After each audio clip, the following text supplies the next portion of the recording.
Olá pessoal, tudo bem? Sejam bem-vindos a mais um Papo de Paróquia. Estamos aqui no nosso segundo episódio e hoje, se aproximando da festa de Santo Agostinho, temos um convidado ilustre, muito especial, que alguns de vocês possam ser que conheçam, que é seu Clécio, ou Clécio, né? Que está aqui conosco, que vai nos ajudar a entender um pouquinho mais sobre a vida, a história e os feitos de Santo Agostinho. Tudo bom, Clécio? Tudo bem? Boa noite a todos. Primeiramente, fazer uma pequena correção, que eu não sou um profundo conhecedor, sou um profundo interessado na vida de Santo Agostinho, porque ele me trouxe muito ensinamento, né? E eu tento sempre transferir para as pessoas o pouco que eu consegui conhecer dele, né? E essa é uma oportunidade, eu acho que as pessoas possam desfrutar um pouco desse conhecimento, né? Perfeito. Agora já surgiu uma curiosidade. O que é que despertou o interesse do senhor a se aprofundar mais no conhecimento de Santo Agostinho? Querendo ou não, não é um dos santos vitrines, né? Aqueles santos que aparecem, que todo mundo tem conhecimento. E o que é que ele motivou? Que ele chamou a atenção a ponto de se adentrar na filosofia dele cada vez mais? A primeira vez que eu ouvi falar de Santo Agostinho foi na minha época de colégio salesiano, né? Então se falava de Santo Agostinho, mas de uma forma muito distante. Eu não tinha essa curiosidade, até porque era muito criança. E lá para os anos 2000, antes de 2000, mais ou menos 2000, se iniciou uma construção de uma paróquia ali no campus no conjunto dos professores, né? Foi iniciado. Isso ainda sem padroeiro, só o projeto, e a gente pertencia, como pertence até hoje, eu, à paróquia de Santo Afonso, e fomos envolvidos na construção antes. Assistir à missa lá, era num galpão de material, da própria obra do conjunto, ficou o galpão onde guardava o material, e era ali que se celebrava a missa, o então Monsenhor Canindé. E nós participávamos todo sábado à noite dessa missa, né? E foi iniciado a construção, foi feito um amplo trabalho de envolvimento dos paroquianos, né, nessa obra, na arrecadação do dinheiro para iniciar, porque embora tivesse uma parte doada pela Alemanha, precisava de uma contrapartida local, né? E essa contrapartida foi feita com os paroquianos, através de rifa, de feijoada, né? De campanhas de arrecadação de carnê. E até tem um paroquiano chamado Vicente, que todo mundo conhece, né? Vicente de Paula. Ele, ele fazia umas viagens com os paroquianos, fazia turismo mesmo local, regional, e parte do dinheiro que ele arrecadava era uma doação para a construção da paróquia, né? E com isso juntou-se o dinheiro suficiente para ajudar e dar contrapartida para iniciar a obra, né? E durante a obra foram feitos campanha de cimento, campanha de piso, né? Então os paroquianos eram, eu vou dar tantos quilos de cimento, tantos sacos de cimento, aliás, outros tantos metros de piso, e assim se terminou a construção. Depois de quanto tempo? Depois de uns 5 a 6 anos de construção. Uma vez terminado, então ficou a escolha do padroeiro, né? Então foi dado três opções, que era São Bento, Santa Catarina de Sena e Santo Agostinho, né? E esses três nomes foram colocados para a comunidade escolher o padroeiro, o copadroeiro, na realidade. Então foi aí que aquela meu pensamento de infância de Santo Agostinho, né? Eu me interessei por Santo Agostinho, até assim a vontade de conhecer mais sobre ele, já que as pessoas só mostravam ele como um devasso, né? Um homem da vida pregressa, não sei o que e tal. Então eu ficava meio assim, meio chateado com isso, porque já que ele era santo, ele devia ser lembrado por outras coisas, né? E não por isso. Então eu me interessei em Santo Agostinho, né? E nesse meio tempo eu comecei a falar para as pessoas que vai poder escolher Santo Agostinho e tal. Aí as pessoas, rapaz, ninguém conhece nada sobre ele. Aí foi então que uma amiga nossa lá que ela hoje não está mais na paróquia. Ela me entregou o livro Confissões, de Santo Agostinho. Ela disse, Clécio, leia aí e vê se você entende. Está escrito que eu não entendo nada, né? Aí ele disse, está certo, eu vou ler, o que eu entender eu vou tentar transmitir para as pessoas. Aí comecei a ler o livro de Confissões e outras fontes que eu procurei e vi a beleza que foi a vida dele, né? E tudo que ele passou, o sofrimento que ele passou, eu não achava justo que ainda alguém tivesse dúvida sobre a santidade daquele homem. Então comecei a falar mais abertamente e durante essas viagens de Vicente, né, que a gente ia sempre, nós fazíamos palestras até para as pessoas, né, que estavam na viagem, e eu sempre falava sobre Santo Agostinho. E no final eu montei uns panfletozinhos, tipo santinho de político, né? Com a história dele resumida num panfletozinho desse tamanho, pequeno, né? E distribuía na porta da igreja. Eu, na entrada, na saída da missa, lá de Santo Agostinho, hoje Santo Agostinho, que na época era o Galpão, eu ficava entregando para as pessoas conhecerem a vida dele, para que elas se interessassem em conhecer aquele santo, a importância daquele santo. Até então a paróquia estava sem nome. Tá sem nome, já. Certo. Aí finalmente foi colocado em votação, né? Cada um tinha, outras pessoas defendiam não, mostravam São Bento, né? Santa Teresa, mostravam as suas qualidades, que tem qualidades também, né? Mas o meu interesse era Santo Agostinho, né? E foi aí que surgiu finalmente uma votação e Santo Agostinho finalmente foi o escolhido, né?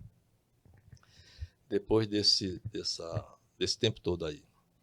Além disso, eu escrevi para uma revista da própria paróquia, era o Semeador, vocês me lembram o nome. Vocês se lembram do nome? Semeador.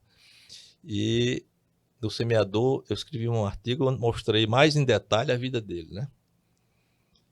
Porque as pessoas ainda se dirigiam a ele como devasso, né? Chamava até o seguinte, um devasso que virou teólogo, né? Era o título que estavam dando a ele. Aí eu escrevi esse artigo para essa revista e coloquei o título, assim, Agostinho, um projeto de Deus para a igreja. Foi o título que eu coloquei sobre ele. Bom, e aí foi a minha... E as pessoas começaram realmente a se empolgar com ele, né? E hoje nós temos a paróquia totalmente acolhida, né, por ele. Eu acredito que a festa de Santo Agostinho, como a festa de qualquer padroeiro, é um momento especial para os paroquianos conhecerem a vida do santo, né? Porque o santo, ele nunca disse que era santo, né? Quem disse que foi a igreja. Ele nunca se colocou como santo. Mas o que é importante na vida de um santo é o legado que ele leva para as pessoas como valores, né? E Santo Agostinho, ele foi uma pessoa de extremo valor. Mesmo quando ele não era voltado para a igreja, era fora, né? Era contra, inclusive ele era contra a igreja, né? No início da vida dele, na juventude. Mas ele tinha uma grande qualidade, né? Que eu identifiquei, né? Para mim, que era a honestidade, né? Ele era uma pessoa extremamente honesta intelectualmente. E o que significa dizer isso? Que ele não era uma pessoa hipócrita. Quando ele achava que aquilo não era o certo, ele, né, se afastava. Mas, por exemplo, no início ele considerava a Bíblia um livro infantil, né? Então ele não quis nada com a Bíblia. Por quê? Na cabeça dele, ele não queria perder tempo com algo que não iria trazer um valor para a vida dele, né? E assim foi por tudo que ele fez, né? E quando ele passou a conhecer mais, né? Aí ele começou a se interessar pela mensagem da Bíblia, né? Antes disso, ele teve um filho, né? Porque ele saiu da cidade pequena do norte da África, onde ele nasceu, no ano 354, E como ele era um aluno brilhante, ele sempre foi um aluno brilhante, muito, muito inteligente, e foi foi levado a estudar em Cartago, né, que era um grande centro da África. Era uma metrópole, digamos assim. Mas também era uma metrópole de ensino acadêmico, mas também era uma metrópole para as noitadas, né? As baladas, né? E ele então tinha 16 anos por aí. Era esse ponto que eu ia chegar, porque a gente viu como se deu a nomenclatura da paróquia há um tempo atrás. E era exatamente essa pergunta, se eu já adentrou nela, de quem foi Santo Agostinho, né? A gente sabe, talvez alguns que estão aí acompanhando a gente não saibam, mas ele teve uma vida que nem sempre foi uma caminhada de santidade. Muito pelo contrário, né? Boa parte, acredito que talvez a vida dele era mundano, por assim dizer. Em que momento teve essa virada de chave? Quem foi Santo Agostinho na prática, na adolescência, nos estudos, na vida profissional, porque ele teve, né, querendo ou não, uma vida profissional, a ponto dele seguir a Deus. Eu tinha dito que ele achava que a Bíblia era um livro infantil, né? Não ia acrescentar talvez em nada na vida dele, nos ensinamentos que ele queria absorver. Em que momento ele percebeu que não era desse jeito que ele pensava? Bom, ele era uma pessoa honesta, inteligente, né? Então, ele, aos 15 anos, entregaram a Bíblia para ele, como eu falei já. A própria mãe entregou, né? Mônica, mas ele, como a considerava a Bíblia um livro infantil, ele deixou de lado. Mas entregaram ao mesmo tempo para ele um livro de um escritor latino, né? Hortêncio era o nome do livro, Cícero, né? Escreveu esse livro. E falar sobre a sabedoria, né? Então ele se interessou por esse livro porque falava sobre a sabedoria. Então ele achava que a sabedoria era o que tinha de mais belo no mundo, né? E ele começou a se interessar pela sabedoria. Ele tinha 15 anos até então. Então a Bíblia era um livro infantil, sem nenhum conhecimento, sem nenhuma sabedoria, mas tinha Hortêncio, que era um livro que indicava o caminho para a sabedoria. Então ele começou a se interessar pela filosofia, entendeu? Porque ele achava que a filosofia era o caminho da sabedoria. E por ser muito inteligente, ele foi estudar, como eu falei, em Cartago, né? Fez alguns tempos de estudo lá e conheceu a mulher que ele teve, né? E daí teve um filho. Ainda era novo, 17 anos por aí. E como teve esse filho e tudo mais, aí teve que voltar à sua terra natal, né? Terra natal. Então, a partir daí, o que aconteceu? Ele voltou a lecionar e aquele pensamento de seguir na filosofia, de uma certa forma, ficou abafado, porque ele já tinha uma mulher, filho, tinha que trabalhar para sustentar, né? Ele era um homem responsável. E trouxe ela para Tagaste, né? Onde ele morava. Então ficou muito tempo lá, mas a vontade dele de crescer profissionalmente era muito grande. Ele queria ser uma pessoa importante. E ele achava que a vida se resumia nisso, em você alcançar os maiores patamares no império, né? Então ele procurou buscar isso. Então foi para Roma, entendeu? Foi para Roma buscar uma posição do império para daí se destacar, ficar famoso, porque para ele era tudo isso aí. E assim foi feito. Foi para lá, aí adoeceu, tal, mas não conseguiu avançar muito. Se decepcionou um pouco também com o Império Romano, lá na escola que ele lecionava, pelo descuido dos alunos. E foi então que ele arranjou um posto lá em Milão. Né? Até então, em Milão, ele iria ser o porta-voz do Império. Porque o Império já não estava... O imperador, na época era a imperatriz, não estava em Roma, eles transferiram para Milão. Então, Milão é que era o centro do poder, né? Então ele disse, é para lá que eu vou, né? Porque é isso que ele queria. Tava querendo um cargo, Porque aparecer de ele dizia alguma assim, forma. a vida é isso. É poder, é fama, entendeu? Nada mais. Essa questão de Jesus, de coisa, isso aí é bobagem. Mas Então, isso ele já ainda era novo ou ele já era um pouco mais já era velho? mais velho um pouco, Certo. né? Já foi até já mais 20 e poucos anos. Velho que eu digo, né? Um pouco mais É mais velho, maduro. é.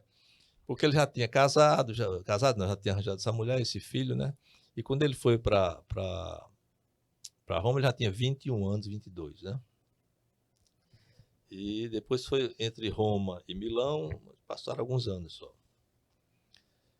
Em Milão, ele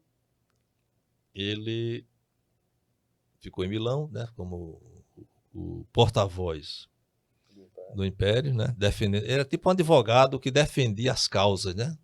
Então ele era muito importante, né? Na corte. E com o passar do tempo, a mãe Mônica foi para morar com ele lá em Milão, né? E levou ele para conhecer a Ambrósio, o bispo Ambrósio, né? Porque ela não tinha desistido que ele se batizasse. Ele não era batizado, né? E naquela época, para se batizar, era somente na fase adulta, né? E depois de uma formação e tal. E ele sempre renegou o batismo, né? Porque ele achava que não tinha valor, né? A igreja como um todo, né? Aparentemente É, não tinha valor para ele, nem a não tinha Bíblia, valor nem para batismo. ele, exatamente. E ele debochava até do batismo. Eu só abri um parênteses aqui, quando ele era jovem, né? Um amigo dele também, que debochava do batismo, como ele, adoeceu, né? Adoeceu. Então, ele adoeceu severamente. Aí aproveitaram, já achando que ele ia morrer, aproveitaram e batizaram para não morrer pagão, né? Mas depois o menino não morreu, o rapaz, né? Não morreu. E Agostinho, depois que soube que ele não tinha morrido, ele foi lá visitá-lo e começou a debochar do batismo com o rapaz, né? O amigo dele. Rapaz, te enganaram aí e tal. Eu estou falando aqui no linguajar, mas na época foi um linguajar, mas Com certeza. eles te enganaram, achando que você ia morrer e te batizaram sem você saber e tal. Você não estava consciente, senão você não teria aceitado. Aí ele ficou surpreso com a resposta do amigo. O amigo disse, não, Agostinho, eu estava consciente. Eu quis mesmo ser batizado. Isso para Agostinho foi uma decepção muito grande, né? Porque ele achava que o amigo estava com ele nessa luta contra a igreja, contra o batismo, mas na realidade o amigo dele já tinha aceitado ser batizado. Quando melhorou da doença, né? Se batizou e logo tempo depois morreu, entende? Mas morreu batizado. E Agostinho ficou muito triste, né? Porque ele gostava muito desse amigo, mas tocou para frente. Então, voltando a Milão, né? Ele chegou em Milão e ficou lá na sua função. Quando a mãe dele, Mônica, apresentou ele ao bispo Ambrósio. Por que ela lhe apresentou? Porque Ambrósio era um grande pregador, um homem culto, né? E Agostinho era vaidoso, então ele só conversava com as pessoas que tinham capacidade de diálogo, né? Porque ele queria ser convencido de qualquer coisa ou, se não se convencesse, ele se afastava. E aí, a mãe dele viu em Ambrósio, o bispo Ambrósio, uma oportunidade de convencê-lo sobre a fé. E ele apresentou, ele debochou na frente de Ambrósio, né, tal. Mas Ambrósio era muito, muito sólido na sua fé, né? E essa solidez de Ambrósio impressionou ele, né? Impressionou a tal ponto que ele começou a ouvir as homilias de Ambrósio. Agora, ele não ouvia no salão, ele ouvia escondido, né? Porque ele era vaidoso, ele não queria demonstrar que estava interessado Não na queria dar o palavra. braço a torcer. Exato. Em outras palavras, é isso. Ele não queria dar o braço a torcer. Mas as homilias de Ambrósio, principalmente quando falava sobre Paulo, impressionava ele, né? Impressionava demais. E ele continuou, né, nessa dúvida, ele começou a duvidar do que ele realmente queria. Começou a duvidar. Então, esses momentos de dúvida foram se agravando, como ele fala. Ele foi entrando assim, tipo, em depressão. Por quê? Porque ele não era um homem de meio termo, né? O grande ensinamento que ele me passou era essa veracidade da vida dele. Ele não saberia fingir, viver uma coisa e viver outra, né? Por exemplo, ele viver de farra e de reza. Ele não era disso. Ou ele vivia Era na farra. intenso em tudo que ele fazia. Ou ele Intenso. era 8 ou era 80. Exatamente, ele era intenso. E quando ele vivia das farras, das coisas, é porque do poder, porque ele achava que isso era o certo. Não é que ele quisesse isso para fazer mal a ninguém. A vida é isso. A vida só tem isso para a gente. O restante não existe. Então, ele se dedicava. Mas com Ambrósio tocou o lado de Jesus. Por quê? Ambrósio colocava Jesus como a verdade absoluta. E Agostinho, ele buscava a verdade para a vida dele, entende? Ele queria conhecer a verdade. Tanto a verdade poderia ser a vida mundana, a vida de poder, como poderia ser uma vida espiritual. Ele procurava a verdade absoluta, algo que realmente desse sentido, não só à vida dele, mas a toda a humanidade. E quando Ambrósio foi falando sobre Jesus, ele foi conhecendo, inclusive por Paulo, né, pelas cartas de Paulo, aí ele começou a se interessar. Mas ele ainda era arrastado pelo poder, pela ambição, pelo poder, né? Ele era arrastado ainda.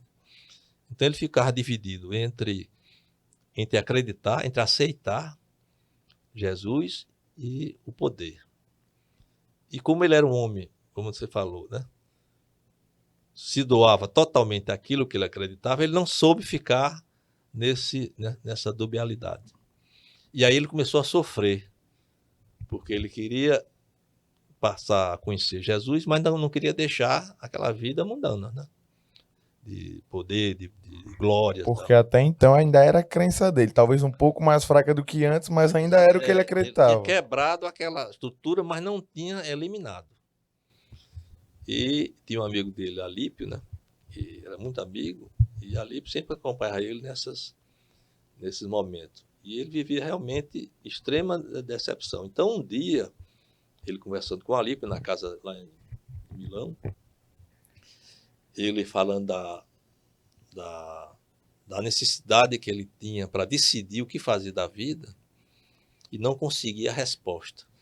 Ele não conseguia algo que o fizesse decidir, né?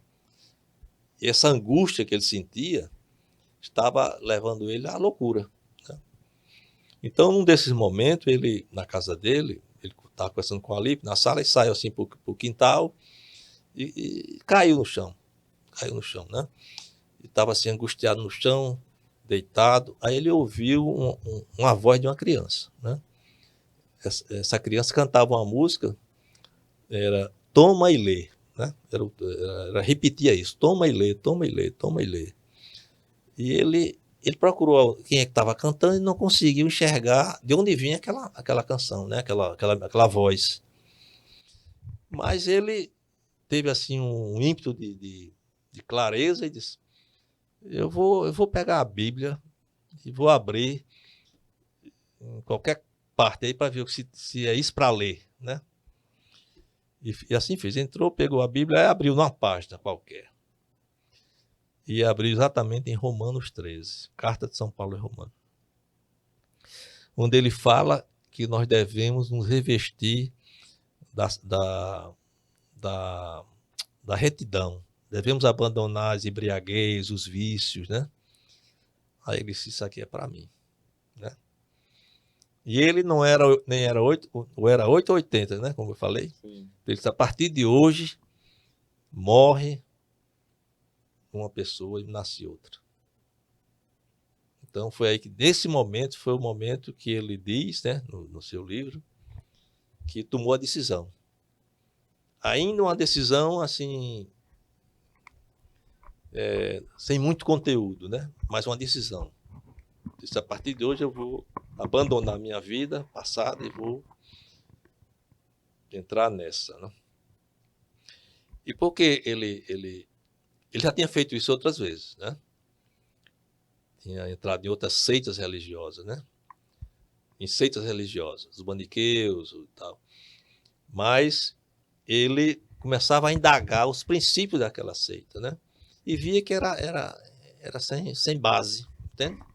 Aí ele também deixava. Ele não ficava com raiva das pessoas, mas deixava e ia embora.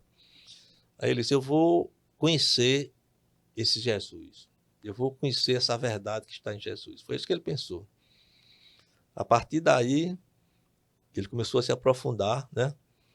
E para ele disse o seguinte, eu não tenho fé ainda, mas preciso conhecer, e para conhecer, eu tenho que aceitar essa fé. Entendeu? Então, ele queria conhecer antes para ter fé, não conseguiu. Então ele disse, eu vou fazer o contrário. Eu vou estabelecer uma fé, vou acreditar nele, a partir daí eu vou conhecê-lo, né? Não vou duvidar. E foi aí que começou a trajetória dele, de estudar as escrituras, estudar sobre Jesus e tudo mais. Então, como é que ele quis fazer isso? Ele não queria fazer trabalhando no império. Então, ele não quer mais viver desse trabalho que é corrupto. É um trabalho que eu ajudo a enganar. As minhas palavras só servem para enganar, para ludibriar. Então, parei e vou começar uma nova vida, me aprofundando nessa verdade que eu encontrei, que é a verdade que eu quis desde criança, né? Que não tinha conseguido encontrar ainda. Apesar de ter batido em várias portas, não tinha conseguido.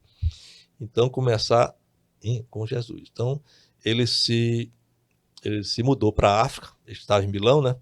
Voltou para a África e criou uma comunidade de contemplação e estudos, né? Com alguns amigos que quiseram ir, que ele chamou, e a mãe dele também foi.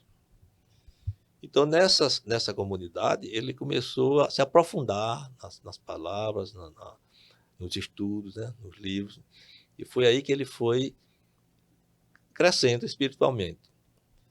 E naquela época, um padre não era escolhido pela... A igreja não era muito incipiente, né? A igreja não tinha essa estrutura que tem hoje, toda hierarquizada, não.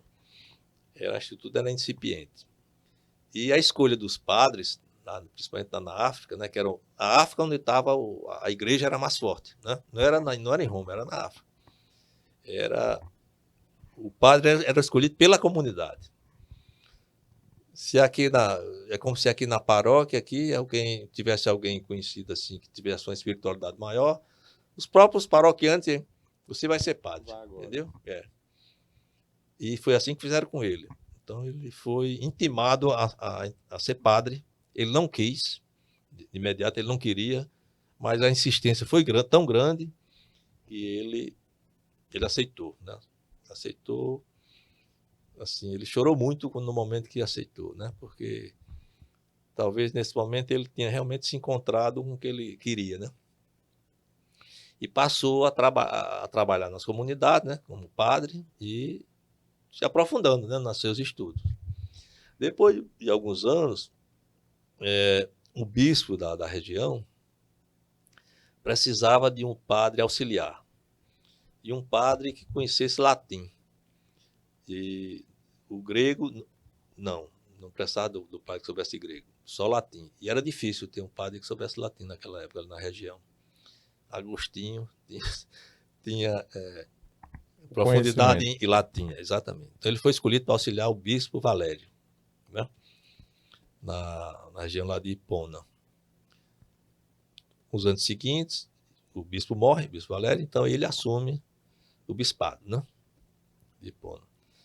E aí, nessa época, começa os grandes cismas na África, né? A igreja, como eu falei, era muito incipiente, então tinha várias correntes de bispos, né? De outras vertentes que atacavam a nossa fé católica, né? Então, né, o ataque que eles faziam era desmerecer a origem da nossa fé. Então, Jesus, eles não consideravam um Deus, né? E outras religiões consideravam os bispos católicos falsos, né? Então, não tinha validade o batismo e tudo mais. Então, Agostinho, ele se viu diante desse cisma, não sei se pode dizer que era cisma, né? Mas era de um ataque Um receio. um ataque dessas outras seitas que queriam destruir a fé católica, né? Então, a fé católica foi abalada por isso, né? Muitas pessoas debandaram da fé católica para outras donatistas, do pelagianismo, dos arianos, né? Eles saíram do catolicismo para essas outras seitas, né? Com isso aí, houve um esvaziamento dos cristãos. Porque para todas elas, Jesus não era Deus. Olha que coisa grave, né? Jesus não era Deus. Jesus era um homem importante, mas não era Deus, não era Deus encarnado. E Agostinho defendia essa tese. Foi aí que ele passou a lutar contra essas seitas, defendendo a fé católica. Entende? Então ele defendia a fé católica.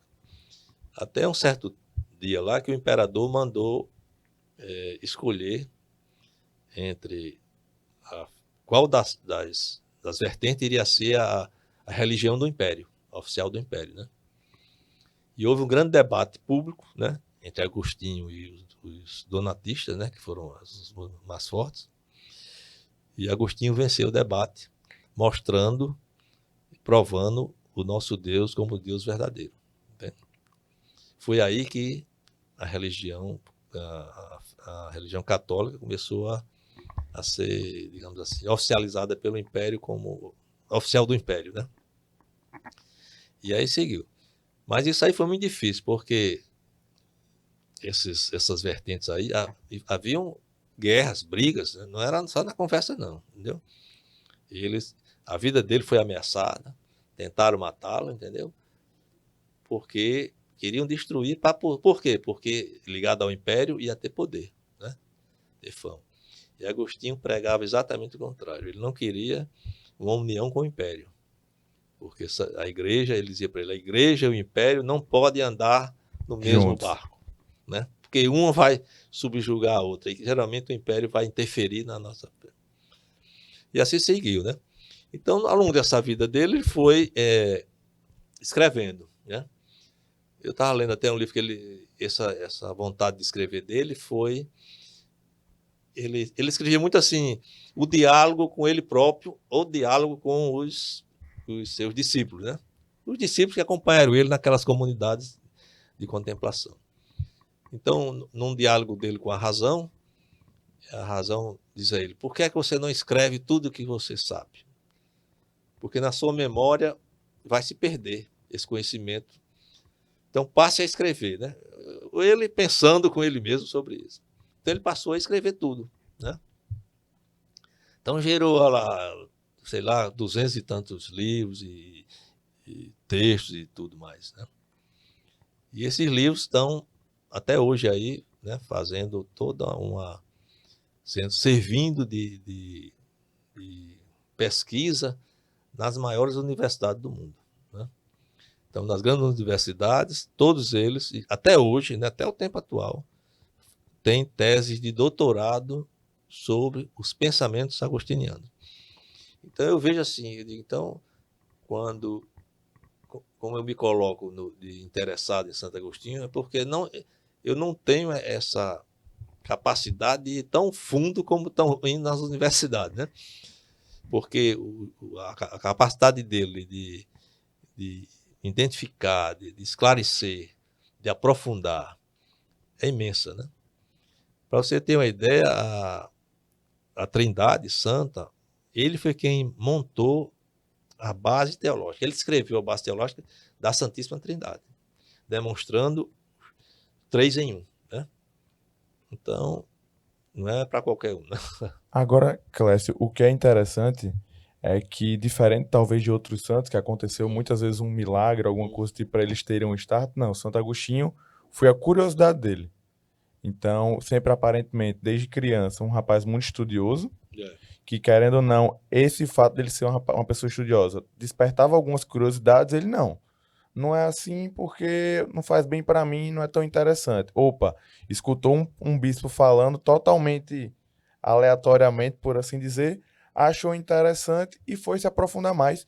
Coisa que se a gente trazer para a fé da gente, acontece muito no dia a dia.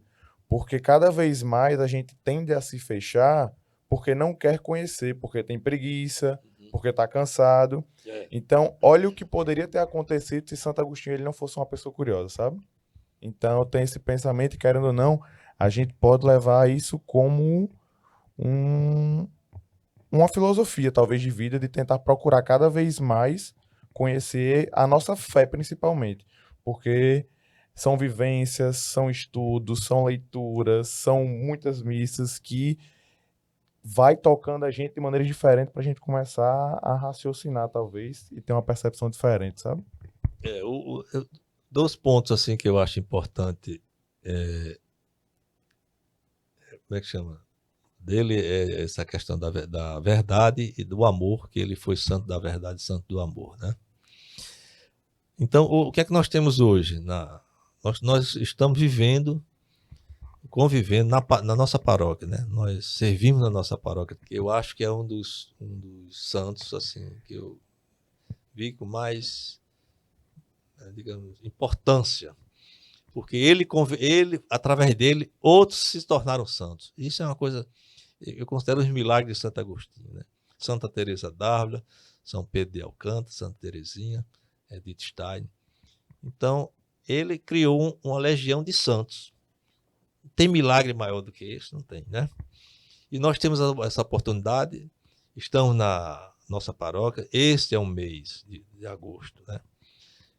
De Santo Agostinho, né? Dia 28 será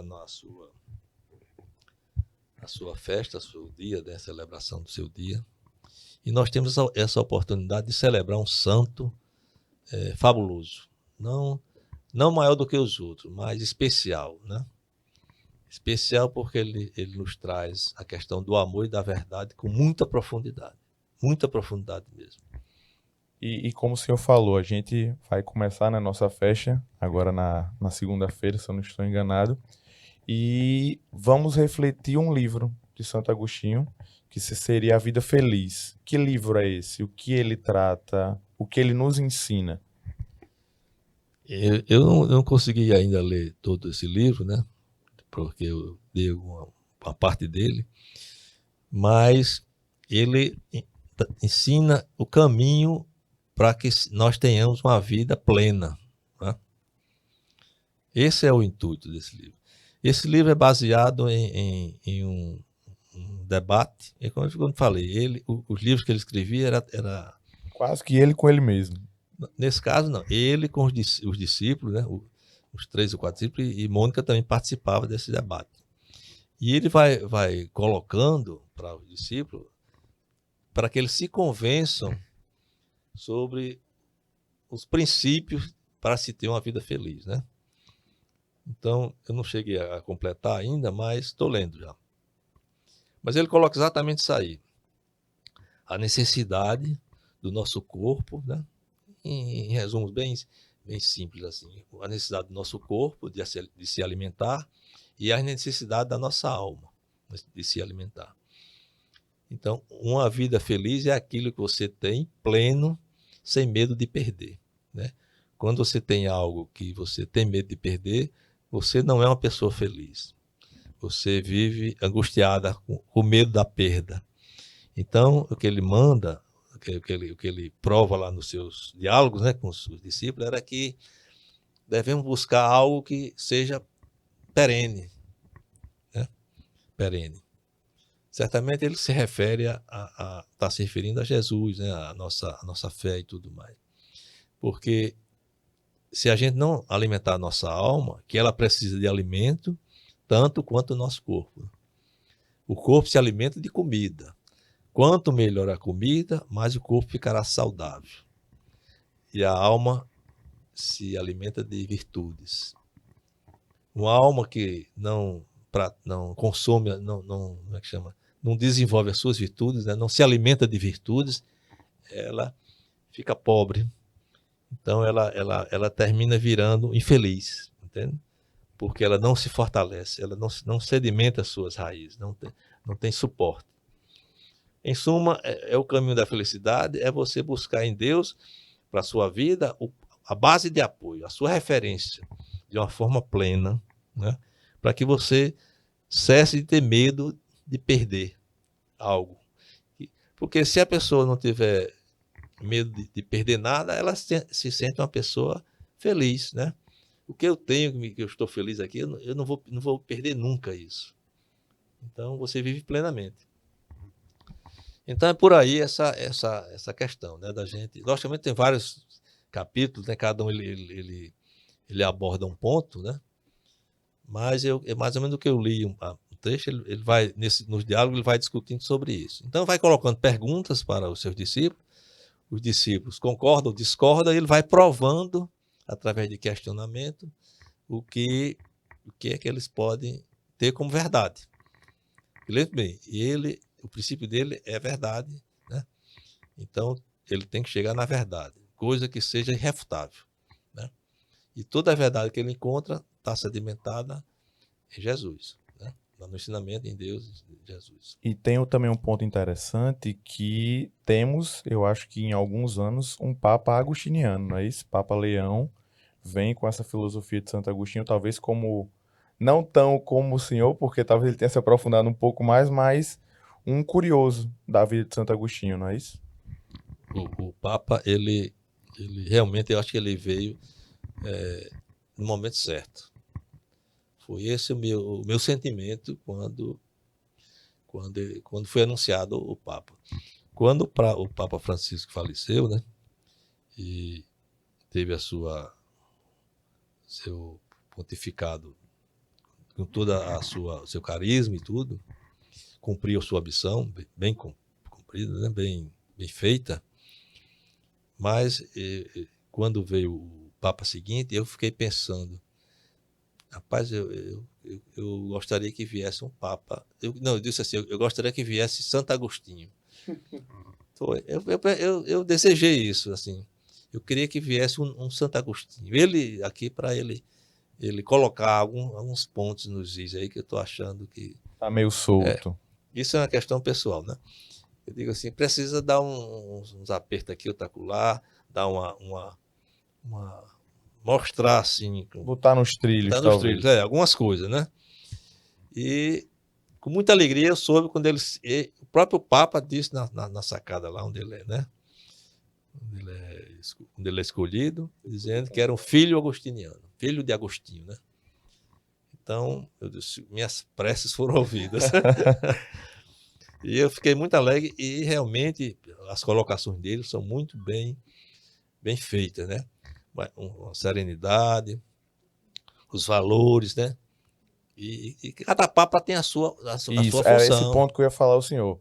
Cada Papa Francisco, principalmente, no pontificado dele, como o senhor bem falou, ele trouxe muito para a gente essa questão da humildade, Exatamente. do pé no chão, da juventude, da igreja. Então a igreja voltou, querendo ou não, todos os olhares dela para esses pontos. Agora, talvez com um Papa agostiniano, ele vai voltar os olhos da igreja para outros pontos. Exatamente. Que seria, querendo ou não, da vida, da filosofia de Santo Agostinho. Exatamente. É como uma missão, essa questão da inteligência artificial. Foi logo que eu pensei em Agostinho, né? O que é que ele diria disso aí, né? Sim. Sabendo que ele era muito racional, né? Ele vai usar muito a inteligência, né? A pesquisa, busca. O pensamento. Agostinho, ele era assim. Então, como ele encararia a inteligência artificial que vai mexer com todo mundo, com valores até, né? Então, chegou, como eu falei, o Papa Leão XIV, talvez com essa missão, não sei, talvez, entre outras, né? Essa missão de nos direcionar nesse mundo novo que se apresenta. Né? Chega a ser até uma coincidência que é exatamente no momento onde está tendo a ascensão da tecnologia e principalmente as inteligências artificiais, com o fato de o Papa, com o pensamento agostiniano, justamente um senso crítico, de raciocínio, de pesquisa, racional, de debate, que aí tem exatamente esse embate de um com o outro. É bem interessante. Eu achei assim, muito... Esses fatos, para mim, trouxeram uma presença, com toda a minha humildade, que eu não estou assim, mas uma presença de Deus nos caminhos da igreja, entende? A igreja vai enfrentar tal desafio. Vou botar um Papa agostiniano. Eu vou dizer por que isso aí. Eu vou reviver a época de Agostinho. No século IV, né, onde ele nasceu, foi o século que a igreja viveu turbulências. Ela está sendo massacrada, a igreja, por essas outras que eu te falei, as outras linhas de pensamento, né, que todas tinham o mesmo Deus, em princípio, né, o mesmo Deus, mas a fé católica em Jesus Cristo estava sendo massacrada, né? Aí o que é que Deus faz? Santo Agostinho vai e vence. E foi isso que ele fez. E sozinho. Não foi com uma legião. Santo Agostinho, sozinho, destruiu todas essas seitas, uma por uma, entendeu? Devagar, passo por passo. Exatamente. Então, Deus fez isso, precisava de um Santo Agostinho. Aí, às vezes, eu me pergunto assim, e se não tivesse nascido Santo Agostinho nessa época? Aí, logo em seguida, vem a resposta. Deus teria escolhido outro Santo Agostinho. Com certeza. Se não fosse ele, seria outro parecido com ele. Então, o Papa Leão XIV, para mim, é um Santo Agostinho nas épocas da inteligência artificial. Perfeito. Clécio, muitíssimo obrigado pela presença aqui em mais um episódio do nosso podcast. Tem alguma mensagem para o pessoal? A mensagem que eu digo sempre é: vamos aproveitar a nossa paróquia. É uma paróquia belíssima, né? É uma paróquia que eu e minha família chegamos aí nos anos 90, através do Santo Afonso. Me sinto mais agostiniano. Parte da igreja, construiu a igreja.